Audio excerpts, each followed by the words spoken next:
Welcome to This Explainer. Today, we're totally demystifying how to build a completely off-grid DC solar installation. So, can you build a reliable off-grid setup without a pricey inverter? Let's dive into this proven case study. This specific residential setup cranks out 680 watts. That's enough for some seriously robust independent daily power. And get this, it hits that capacity using just two heavy-duty 340-watt solar panels. Super simple, right? To keep the lights on after dark, they use a massive 210 amp-hour battery to store all that juice. A 60-amp MPPT charge controller basically acts as the brains here, safely maximizing power flowing to the battery. 50 feet of pre-crimped cable connects the whole shebang. It literally makes this a secure plug-and-play DIY project. And that's it. Those four super accessible components, they form the absolute core of this entire off-grid system.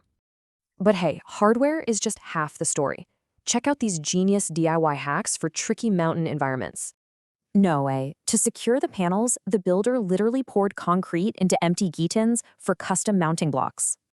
Then, to fight off those crazy mountain winds, they built a solid protective wall right behind the array. The builder made that wall exactly match the panel height. It blocks wind without casting any annoying shadows. Indoors, the house runs on entirely independent DC wiring. Yep, totally bypassing the standard AC grid. They even wired up these clever extension boards to run portable pedestal fans during those scorching summer months. Okay, but does this actually handle a normal daily load? Let's look at the real-world payoff here. Effortlessly, this setup continuously powers 5 to 7 indoor lights right alongside two high-speed pedestal fans. Seriously, even running those fans at turbo speed, the system maintained rock-solid performance without a single dip. By keeping it simple and DC only, reliable power is incredibly accessible. So, are you ready to cut the cord?